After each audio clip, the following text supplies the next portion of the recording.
اور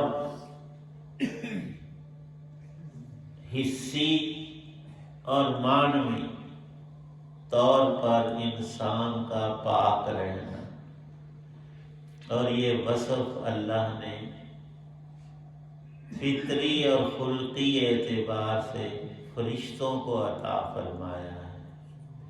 فرشتے سب نجاستوں اور گناہوں اور نافرمانیوں سے پاک اللہ کی مخلوق ہے۔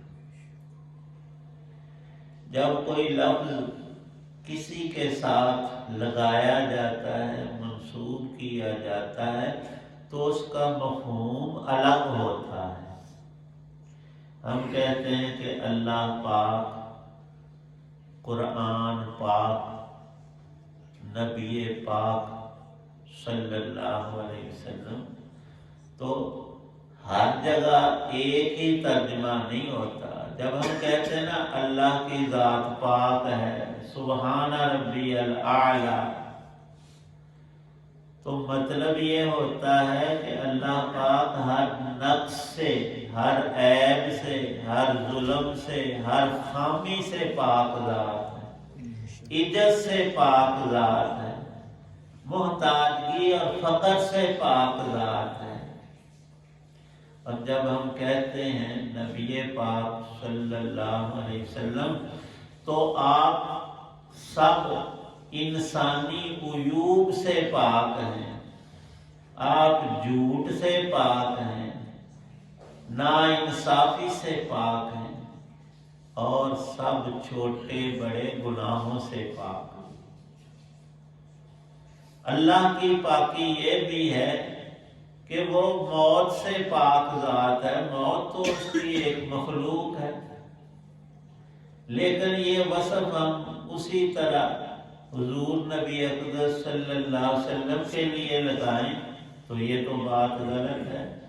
اللہ نے انبیاء علیہ السلام میں کھانے پینے کی بھی حاجت رکھی۔ اللہ کو یہ حاجت نہیں ہے، کھانا پینا اللہ کی صفت نہیں ہے، یہ ہمیں انسانوں کی ہے، مخلوق کی ہے۔ اور جب ہم کہتے ہیں قرآن پاک، تو یہ غلطیوں سے، جھوٹی باتوں سے، لغو قصے کہانیوں سے، اور ایک حرف بھی بے فائدہ زائد ہونے سے یہ اللہ کا کلام پاک ہے۔ اور علماء نے لکھا ہے کہ ایک ہی دنیا میں کتاب قرآن پاک ہے جس کے 30 پاروں میں کہیں بھی تضاد اور ٹکراؤ نہیں ہے، جو اس بات کا اعلان ہے کہ یہ اللہ کا کلام ہے۔ انسان جتنا بھی ذہین ہو، پڑھا لکھا ہو، بیدار مغز ہو، سیانہ ہو، وہ جب کوئی کتاب لکھتا ہے، لکھتے لکھتے کہیں کا کہیں چلا جاتا ہے، پچھلی ساری باتیں بیک وقت اس کے ذہن میں نہیں ہوتی، تو پہلے ایک بات لکھی ہوتی ہے اس کے الٹ آگے لکھ جاتا ہے۔ اور دنیا میں بڑے بڑے ادیب اور لکھاری گزرے ہیں، ان کے اندر یہ بات دیکھی جا سکتی ہے۔ اللہ پاک ارشاد فرماتے ہیں، اے بندے تو عقائد صحیح، ایمان اصلی جو ہے اس میں گڑبڑ نہ ہو، شائبہ نہ ہو کفر و شرک کا، عقائد صحیحہ، اخلاق فاضلہ، وَإِنَّكَ لَعَلَىٰ خُلُقٍ عَظِيمٍ، حضور نبی پاک صلی اللہ علیہ وسلم اور سب اللہ کے نبی خلق عظیم رکھتے تھے، ان سے سب دنیا کو فائدہ پہنچتا تھا، نقصان نہیں، ہر اعتبار سے۔ اور تیسری چیز اعمال صالحہ ہیں۔ جس انسان کے اندر یہ اوصاف ہوں، وہ اللہ کا نیک پیارا بندہ، اس پر دنیا میں بھی اللہ کی رحمتیں اور برکتیں اترتی ہیں۔ اور صرف اکیلے پر نہیں، لکھا ہے کہ جب بارش ہو تو صرف ایک جگہ پر نہیں کہ ہماری مسجد پر ہوگی بس اور نہیں، آس پاس بہت دور تک بارش ہوتی ہے اور پھر اس کی ٹھنڈی ہوائیں اور اثرات میلوں آگے تک جاتے ہیں۔ اللہ کے نیک بندے جب اللہ کی یاد اور بندگی میں اور عبادت میں لگے ہوتے ہیں، ان پر جو رحمت کی برکت کی بارشیں اللہ کی رضا کی برستی ہیں وہ پاس والوں کو مفت میں ملتی رہتی۔ اس لیے ارشاد فرمایا کوشش ہمیشہ یہ کرو کہ نیکوں کی مجلس میں نیک اللہ کے بندوں کے ساتھ اپنا اٹھنا بیٹھنا رکھو، اور کہیں بری مجلس میں پھنس جاؤ تو جان چھڑاؤ اپنی، جلد از جلد وہاں سے کنارہ کرو۔ فرمایا کہ کہیں اللہ کا غضب کسی ظالم پر اترے اور تم بھی لپیٹ میں آ جاؤ۔ اور یہ حدیث میں موجود ہے، حضرت عائشہ رضی اللہ عنہا نے سوال کیا کہ ہم اس وقت بھی ہلاک ہو جائیں گے جب ہمارے اندر اللہ کے بڑے نیک بندے متقی پاک موجود ہوں، گناہوں سے بچنے والے، تقوی طہارت والے؟ فرمایا ہاں، جب لوگوں میں خباثت اور گناہ زیادہ ہو جائیں، اکثر لوگ مبتلا ہو جائیں اور تھوڑے سے نیک بھی ہوں تو ان پر عذاب آئے گا، یہ بھی لپیٹ میں آ جائیں گے۔ اور ارشاد فرمایا یہ دنیا میں ہے کہ خشک لکڑیاں 10-12 تم نے آگ سلگائی، ان میں 1-2 لکڑیاں جو تھی وہ گیلی تھی، گیلی لکڑی کو آگ نہیں لگتی، لیکن زیادہ سوکھی تھی تو وہ گیلی لکڑیاں بھی اس میں جلنا شروع ہو جائیں گی۔ لیکن آخرت کا معاملہ فرمایا الگ ہے، وہاں اپنے ہی عمل جیسے بھی ہیں ان میں جس شخص کے اندر پاکی پائی جائے اور ذکر اسم ربہ فصلی، اللہ کا کلام سارا ہی با کمال ہے، اللہ کا جس نے نام لیا، اللہ اکبر پڑھا، یہ ہے تکبیر تحریمہ جس سے ہماری نماز شروع ہوتی ہے، پہلی اللہ اکبر، یہ فرض ہے، باقی جتنی اللہ اکبر آتی ہیں وہ سب سنت ہیں۔ فصلی، تکبیر پڑھ کر پھر کیا کیا؟ نماز پڑھی، اور اس کا طریقہ نبی پاک صلی اللہ علیہ وسلم نے بتایا، تعداد اور تفصیل۔ 5 نمازیں فرض ہیں، ہم تو اس کو معمولی سمجھ، تھوڑا سا کام پڑ جائے ابھی نماز پڑھ لیں گے ابھی، اور اتنے میں وہ قضا ہو جائے۔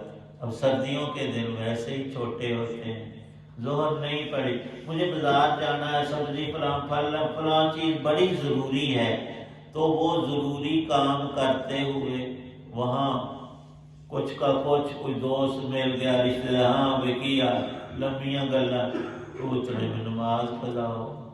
یہ تو عام ہے، اور مردوں کی بنسبت عورتیں، انہوں نے کو گوانڈن سے لیا گلاں مکدی ہنے پڑھنی، انہیں وہ کئی دفعہ فرض نماز وہ چلی جاتی، اور وضو کر کے نا پھر بھی گلاں اندر گئی نماز پڑھن، ساڑی کو ماں بہن بیٹی، تو پھر انہوں کو کام یاد ہے، باہر اندر باہر ہوندی نماز، فرض نماز لگی۔ حالانکہ جیسے حج فرض ہے نا زندگی میں، ایک دفعہ مسلمان پر جو صاحب استطاعت ہو حج فرض ہے، ایک حج فرض ہے، باقی جتنے حج کرو گے، ہر روز تو حج ہوتا نہیں، حج سال میں ایک ہی ہوتا ہے۔ تو جیسے حج فرض ہے اس پہ تو آتا ہے خرچہ 10, 12, 14 لاکھ روپے، انسان کو بڑی قدر ہوتی ہے اس کی، اور نماز لگتی ہے آسان سی، جیسے حج فرض ہے ویسے ہی ہر ایک نماز فرض ہے۔ یہ جو ہم نے الحمدللہ فجر کی نماز پڑھی، حج کو ہم نے کیا زندگی میں ایک دفعہ، اس کو پڑھنا ہے سورج نکلنے سے پہلے، فجر کی نماز، جب تک ہم زندہ ہیں اور ہمارا سر ہلتا ہے، اس میں حرکت ہے، آنکھوں کی بات نہیں۔ جب انسان کا جسم بیماری سے، بے ہوشی سے، کسی وجہ سے بے حس ہو جائے، آنکھیں ہلتی بھی ہوں، سر نہیں ہلتا، تو پھر نماز معاف ہوتی ہے، اس سے پہلے نماز معاف نہیں۔ اور ایک نماز کی قدر ہمیں حج کے برابر ہونی چاہیے۔ یہ اپنے پاس سے نہیں عرض کر رہا، یہ فرض ہے، فرض 5 نمازیں فرض ہیں۔ مسلمان کو چاہیے کتنی بھی مجبوری اور کام اور تعلق انسانی کسی طور کا بھی پیش آ جائے تو اللہ کی عبادت فرض کو ترک کرنے کی اجازت نہیں۔ اور بہتر یہی ہے کہ جب وقت آ گیا، اذان ہو گئی، تو ہم سب سے پہلے نماز کا اہتمام کریں، اس کو قضا بھی نہ کریں۔ قضا کی بھی بہت بڑی سزا لکھی ہے، اگر یقین ہو تو پھر قضا ہوتی بھی نہیں۔ قرآن پاک کی ان آیتوں میں یہ ارشاد ہے، لوگوں یہ میرا وہ حکم ہے جو میں نے پہلی ساری کتابوں میں اتارا تھا، پاک رہنا ہر گناہ، گندگی اور نجاست سے۔ گندگیوں اور نجاستوں سے اس لیے کہ مسلمان کا دل تو پاک ہوتا ہے کلمہ شریف پڑھنے سے، اور اس پاکی میں اضافہ ہوتا رہتا، اور صاف ستھرا اور نورانی اور منور ہوتا ہے دل۔ جتنا ہم کلمہ شریف، کلمہ کلام، استغفار، درود پاک، قرآن پاک کی تلاوت زیادہ کریں گے، اتنا نور بڑھتا جائے گا۔ اور پاکوں کے ساتھ پاکی کا تعلق اور پاکیزہ ہستیوں کا بھی ہوتا ہے۔ مسجد میں رحمت کے فرشتے کثرت سے آتے ہیں، یہاں عبادت ہو، اللہ کا قرآن پڑھا جاتا ہے، وہ سننے آتے ہیں۔ ہم نماز پڑھتے ہیں تو فرشتے ہمارے ساتھ نماز میں شامل ہوتے ہیں۔ جب امام کہتا ہے وَلَضَّالِّينَ تو فرشتے بھی اور مقتدی بھی آمین کہتے ہیں۔ اللہ پاک فرماتے ہیں کہ جس نے یہ کام کیے وہ تو ہوا کامیاب، اور جس نے دی دنیا کے کاموں کو ترجیح کہ میرا فلانا دوست اور رشتہ دار آیا ہوا ہے، یہ بڑی دیر کے بعد آیا ہے، اس سے باتیں کر لیں، اور اس میں نماز ہو گئی قضا، تو فرمایا اس نے کیا گھاٹے کا سودا۔ جو چیز مقدم کرنی تھی اسے پسے پشت ڈال دیا، اور جو پیچھے کرنی تھی اس کو آگے کر دیا۔ جب انسان ایسا رد و بدل کرتا ہے تو اس کا نقصان ضرور ہوتا ہے۔ باپ کی عزت کرنی چاہیے۔ اب باپ بھی ایسے کچھ بدھو ہیں کہ وہ اولاد کی عزت کرتے ہیں، نہیں، اولاد سے پیار کیا جاتا ہے، ان کا ادب نہیں۔ اولاد پر فرض ہے کہ وہ والدین کا ادب، عزت، عظمت بجا لائے۔ ان سارے کام ہی پٹھے ہوئے۔ وہ ماں کا نام اب بچوں نے ماما رکھا ہے، ماما کہتے نکرانی کو، وہ اندے وچ ہی خوش۔ تجھے اللہ نے اعزاز دیا ماں ہونے کا، تو اپنا رتبہ نہ چھوڑ۔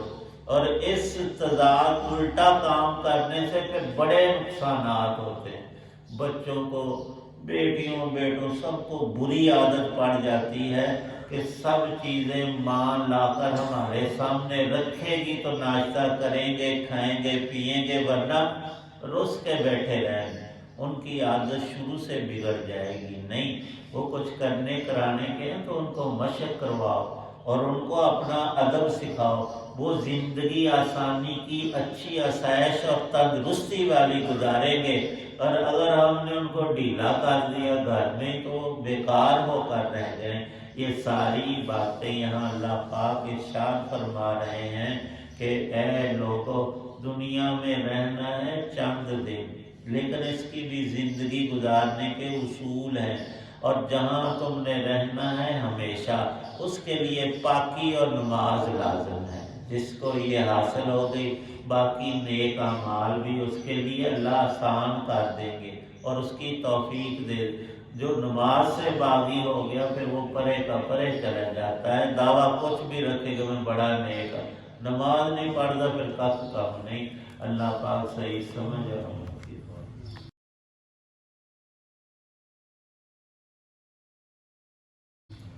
الحمدللہ رب العالمین والصلاة والسلام علی رسول النبی الکریم۔ ربنا ظلمنا انفسنا وان لم تغفر لنا ترحمنا لنکونن من الخاسرین۔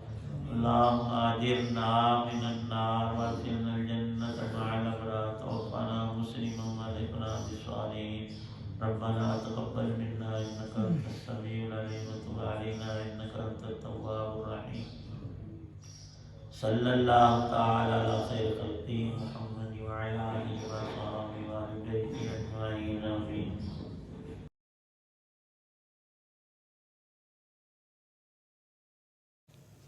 ناظرین و سامعین محترم، ابھی آپ دیکھ رہے تھے اور سن رہے تھے راہ ہدایت و نجات کے سلسلے کا ولاگ درس قرآن، جس میں آج سورہ الاعلیٰ کی آیات مبارکہ 14 تا 19 کی تلاوت، ترجمہ و تفسیر بیان کی گئی۔ مدرس تھے جناب مولانا محمد اقبال صاحب، اور اسے میں نے اپنے یوٹیوب چینل بشیر رشیدی سے آپ کی خدمت میں پیش کیا۔ آپ نے اگر پہلے سے اس چینل کو سبسکرائب کیا ہے تو یقیناً آپ خوش نصیب ہیں، اگر نہیں کیا ایک دفعہ پھر گزارش ہے کہ اسے سبسکرائب کر دیجیے گا اور دوستوں سے بھی شیئر کیجیے گا۔ اللہ تعالیٰ آپ کا حامی ناصر ہو، اللہ تعالیٰ آپ کو، آپ کے اہل خانہ کو ہمیشہ اپنی حفظ و امان میں رکھے، آمین۔